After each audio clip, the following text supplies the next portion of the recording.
Coach Jayne, Coaster Clash, OAC, 2021. Huge tournament, by the way. It's nice, yeah. 30 teams. Yeah, 30 teams. 10 per division, 3 divisions. We're Division 1. Yeah, it's first four mats or four mats, yep. 4 mats per division. So, okay. Yep. So Watkins Memorial just filmed the guy who just had a fall against brush. Yeah. Right? So you're a Northeast Ohio guy. Yeah. You born and raised in like Elyria? Elyria, Ohio, yeah. Elyria, my whole Ohio. life, yeah. And mom and dad still live there? Avon, yeah. Close, Avon. close So they by. moved. Yeah. And where's Mark live? Mark lives in, he just moved. He's on North the east Ridgeville, side. North Ridgeville. Because he taught on the east side last year, I believe. Yeah, he still does. Hawken. He's the head right? coach at Hawken. Yeah, I live about 10 minutes from Hawken. It's not too far from my house. Yeah, in the yeah. Chagrin River Valley. Yeah. So, okay. You look at coming back, you get up north. You live in Central Ohio. Yeah. Okay. You are coaching Columbus guys, and you've been down there for what, 20 years? Yeah, about 23 years. 23 years you've been in Central Ohio. Yeah. Okay. How many years at Watkins? 21. You've been at Watkins? 20. 20 years. It's my 20th year. That's crazy. So did you, out of Penn State, where did you go? I went to Dublin for 2 years. Dublin? Dublin Kaufman. Went to Kaufman, and then you went out to Went Watkins. to North Carolina for 1 year. Okay. Then in 2001, I started at Watkins. Okay. So east side. 2002, 2003, yeah. Yeah, because it's east side, 20 right? miles east of Columbus. Okay. Yeah. I like to say, to troll people, I say Pataskala. I know it's Yes, Pataskala. Pataskala. It's Pataskala. I know that. I like to say that to a Mark Neiman guy Yeah. a lot. I say it Yeah. to him a lot. I say Pataskala. Yeah. But you look at that, you know, you guys are in that area. That area has exploded in the last 20 years. Our school district's growing super fast. Yeah, our school district is growing very, very fast. What is it like teaching from 2001 to 2021? What is how the classes have probably almost doubled in size, close to it? Yeah, they're getting bigger. I mean, we've got a big team. We've got, close to 30 kids on our middle school team, so that's a nice big middle school team. Yeah, I mean, we're getting new buildings down there. We're getting, we just got a new high school. We got a new intermediate school where I teach 4th and 5th grade phys ed. So, yeah, I mean, we're just growing. Our program's growing. We're getting a lot of girls in. Our youth program's huge. So, yeah, we're growing. So, did you ever envision yourself teaching 4th and 5th grade PE? Do you still get a lot of hugs? Do they cry a lot? You got to wipe their nose and tie shoes? Is that still a thing? Those are the lower grades, but yeah, we get a lot of tears and a lot of that. Oh, they love phys ed though. It's great being a phys ed teacher. Most kids come to gym class, they run in the door and they're screaming their heads off. They just love it. They're excited to be in there. So burn some energy. It's a fun position to be. Yeah. No, so I've been teaching phys ed for about 8 or 9 years now, 4th and 5th grade. What did you originally teach for the first 10? I taught it 3rd grade, 4th grade for a year, and then you were teaching elementary? Elementary. That's where I started in Dublin. Then I taught 7th grade math, 6th grade math for a decade, social studies 6th grade for a year. Now I've been in phys ed for about 8 or 9, and hopefully that's where I stay the rest of my career. You enjoy it? Oh yeah, it's great. Okay, how much has your job changed from COVID with restrictions and things like that? And kids, obviously the physical contact they were worried about, and heavy breathing, right? That's because you're getting exerted. I mean, our school is pretty progressive with it. I mean, last year when we had COVID, I was outside all the time. So I just had to do gym outside. It was cold, we were outside, and this year there's really no restrictions. So our superintendent was really kind of just progressive with it, just kind of let it happen. Okay, that's there good. weren't really any restrictions on us. I wanted to have a wrestling unit though. Yeah? In gym class, I had the mat all ready to go, and I got shut down with that. But you might get it as things go on and we progress with. I think we're having a wrestling unit in gym class, so I love that's going to really blow it up. That's so awesome. Yeah. Okay, so I had Andy Rovat on my podcast. I think did you guys miss each other by a year in high school? No. You were not on the same team together. He was maybe 2 or 3 years younger than me. You were on the same team? No, never. Never. So you he was missed on a team with Mark, my younger brother. Yeah, Mark and him were on a team together. Yeah, they had the greatest team ever. Oh yeah. Ever. 98. 98. Kosicki, Rovat, Yes. Gray Maynard. Yes. Yoshi. Was Yoshi on that team? Yoshi's on the team before. Okay.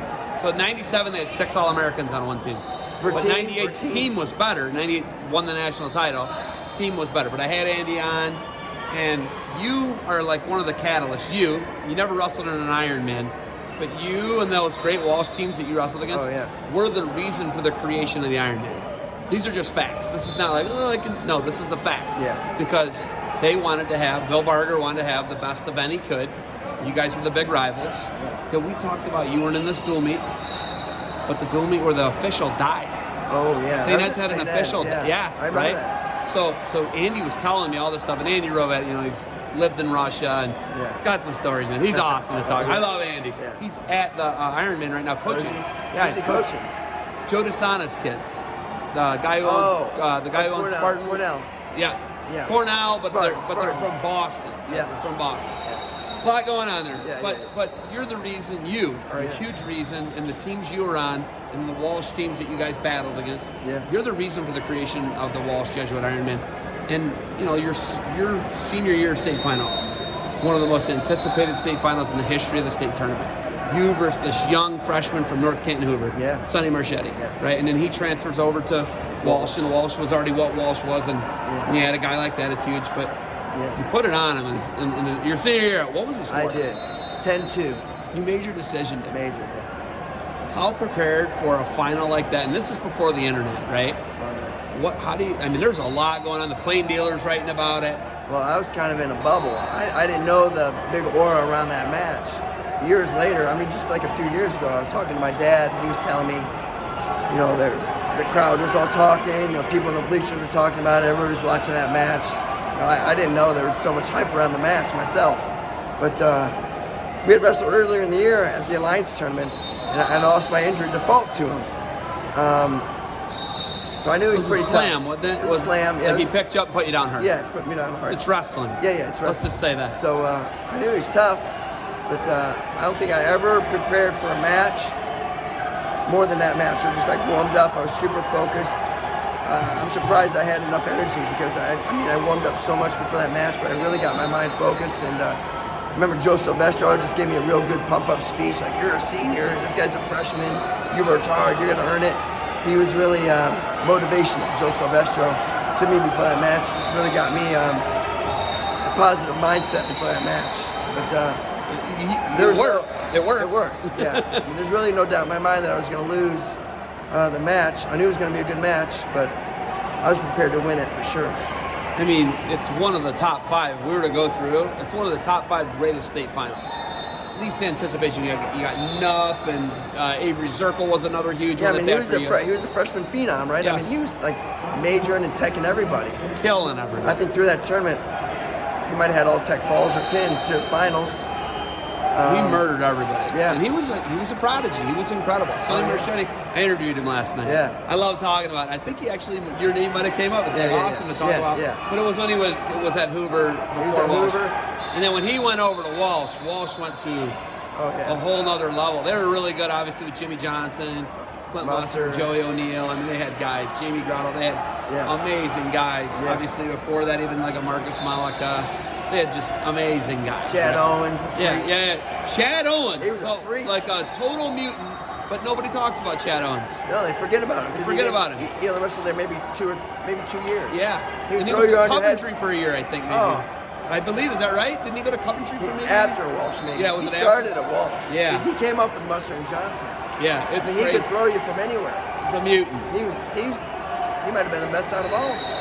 So, do kids, your kids are going to watch this, do they know about Eddie Jayne? Do they know that you wrestled at one of the most iconic state finals in the history of the OHSA? I don't think they know that. You wrestled at Penn State. They don't, are they going to learn something, I guess? They're going to learn something if they watch this video. But I just had a kid tell me today, Coach, I watched your matches last night on YouTube. So I think there's maybe 2 or 3 up there. But and they watch the state finals match because that's the one that probably pops up. So you probably don't care at all. You don't care at all. But you understand, that was the first 18 years of your life. That's what you lived. You lived that, right? Oh, your dad's a serious guy. Yeah. He's into it. Oh, yeah. Right? And then your brother obviously was a 2-time All-American in Illinois. Yeah. 3-time state champ for the Eagles, on the greatest team of all time in St. Edward history. Yeah. So there's a lot with the Jaynes in Ohio high school history. Yeah. And then, man, you Part were in of a our golden family, era. yeah. You were in a golden era. And then your mom, she's on the floor at every NCAA tournament taking pictures. Taking pictures, yeah. All right, who do you cheer for? Do you cheer for Nittany Lions, Buckeyes? You're in Columbus, Illinois, Illini. Who do you cheer for? I like the Ohio guys. If a guy's from Ohio or Ohio State, I'll choose them and Penn State. I'll take Penn State over Ohio State though, but Ohio State will be my second team. Penn State's easy to go. That's your alma mater. Yeah. So why not go with them? And they've won 8 out of the last 9 titles. Yeah, it's kind of fun to watch. Pretty good. Yeah. Right? Yeah. Well, hold on. 8 out of the last 10. How about that? I think that's what it is. It's amazing. It's unreal what they've done there, and it's a different program from when you were there. The facilities are different. You weren't in that room at all. It's just a completely different. Was Troy Sunderland your head coach? Or John Fritz for, I think, 3 years, and then Troy Sunderland came in at the end. Okay. So you were through that influx too. Yeah. And you were at like tail end of Colat, weren't you? As soon as I came in, Colette left. So he went to Lockhaven. So, but he would which come is there. Close. Yeah, so he would come and train. He trained with us on Shiro Abe. Yeah. And just watching them train was amazing. Abe, 4-3-2-1. 4-3-2-1. Yeah, that's pretty. And then an Olympian. 96 Olympian. He would have to fly back to Japan. He missed like a month of the season. He would fly back to Japan. He had to do their Olympic trials during our season. So crazy. And then I remember I had to act like I was Kendall Cross when I was wrestling. I would train with him in freestyle. Double overhooks and high gut wrenches. Yeah. So I remember step across, chest wraps, all that crazy stuff. I would have to do that stuff. I would have to act like I was Kendall Cross. I love it. Then he wrestled Kendall Cross first round. He gave Kendall Cross the best match of Kendall's Olympics. He was the closest. So crazy. Yeah. So anyway, you simulated being Kendall. That's why. Yeah. But Colette would come back and train with Hughes and Abe, and just watching him train was just like a treat. Watching Colette train. I mean, he would line up like 5 of us on the wall. We'd stand there, with shark bait in on him. He's in the middle for like a half hour, just nonstop. Isn't that wild? Just push himself to the limit. You were St. Ed's guy. Yeah. You've seen guys like this. Not like that though. But you'd seen Colette guys of this caliber. Yeah. You've seen Rick Kopp. Yeah. Right? Yeah. You've seen Alan Freed. Yeah. Alan Freed's at that level. Freed was a maniac. Freed's yeah. at that yeah, level. He's at that level. We can all agree on that. I think that Colette would tell you that. Yeah. Right? Like, but you'd seen these guys. Yeah, but you just see guys just like push themselves just beyond what like you think a human can do. Yeah. I mean, it was amazing. Yeah. Clint tells the story about Clint ran his mouth on the recruiting trip. Did you ever hear that one? Clint ran his mouth. Then Clint got to go in and work out, and I guess Clint's mom was like, we got to stop. This needs to be over. Who was he wrestling? Colette and the Hughes brothers. They committed multiple felonies on him. Just murdered him. Well, that sounds like Clint's mom is married to Dave Riggs now. Yeah. And Dave Riggs tells the story, and he's like, no, we got to. The mom was in the room, and they're just. Oh, she's watching this. She's watching her son get absolutely just obliterated, just borderline homicide in front of her. Yeah. The Hugheses and Colette and he was running his mouth on a recruiting trip. I'm sure. Yeah. Just real quick on the Sonny thing. If it was the internet era, do you think your dad would have been able to insulate you from having a smartphone and knowing the hype? Because now these kids know the hype. Like, I'm going to the Ironman after this, right? And I interviewed a handful of kids last night. Yeah. I interviewed coaches, right? They're talking about this. People know. It's on Twitter. It's on Instagram, Facebook, Snapchat, YouTube, whatever. It's on everything. It's on Flow Wrestling. Could your dad have insulated you from that, or are you the type of person that you would have been insulated from knowing the hype around going in one of the all-time anticipated great state finals with Sonny Marchette? Would you have been able to tune that out? I think I would have. Yeah, I was just super focused. It sounds bad, but I didn't know what my teammates, if they were winning or losing. I didn't really know what place some of them were wrestling for. I was just so focused on myself. And St. Ed's, they would take us there and we would wrestle, and then they would take us back to the hotel. Like, they didn't want us hanging out in the arena or anything like that. They kind of insulated us as wrestlers. Heffernan he didn't want us sitting there and just getting tired. So we would wrestle our match and we'd get the heck out of there and go back to the hotel. So, and I was pretty just in the zone. That's just how I was. I didn't really talk to people when I wrestled. I just kind of insulated myself. So. John Heffernan is an amazing coach. Yeah. Top 3, I think, in the history. You can say Big Mike Mokovich. Yeah. Craig Urbis is a very different type of head coach. Yeah. Bill Barger. Yeah. Just to name a few, right? I'm sure, he got a lot of that from Gable. I'm sure probably that's what Gable did with his wrestlers. Just you're in there, you wrestle, you get out. He didn't want us hanging around in the gym and getting tired or just burning our energy. It's crazy. Like he's so meticulous. Yeah. There's no wasted words with him. He just does he's a man of few words. Yeah. He's a quiet guy. Yeah. But he's so smart. I mean, I never second guessed anything he said to me, John. And I think every kid I've seen. Everything he said that was the word. That's what I had to do. He said it, I was doing it. It was just no second guess. I trusted him 100% with what moves he taught me, how he told me to train, what he told me during the tournament. I mean, that was what I was doing. He never steered your own. No. Even when you had losses, he didn't steer your own. Yeah. It's amazing. Yeah. And he's doing I got that. goosebumps now, look. He's I got doing goosebumps. that right now. He's guiding kids at that high of a level now. Yeah. And he Still. can't turn his neck, and he's not wrestling like you wrestled when you were there. So I was his first state champ ever. I was just thinking of that at St. Ed's. Wow. Because he came in my sophomore year. Now I'm getting goosebumps. So I was a 103-pounder, so I was the first one to win state under John Heffernan at St. Ed's. He was, because where did John, was he out in Iowa? Where was he? I think he was coaching at Ohio University or Miami University for like a year or two. Then he came from there to St. Ed's. Got it. Yeah. And you were what was your first year, 91? 92. 92? 92 was my first You state won champ. 92, 93, 94? Yeah. Okay. 91, Willie won my weight. Willie Weinberg. What did you take in 91? Fifth. Fifth as a freshman? We And had your some- brother, I remember, was real little as a freshman. He was like a 90-something pounds. No, he was maybe 112. Was he 112? He was little, I remember, though. Yeah. He might have had to wrestle up. Maybe they had somebody like Mason Lenhart or someone really good. Yeah.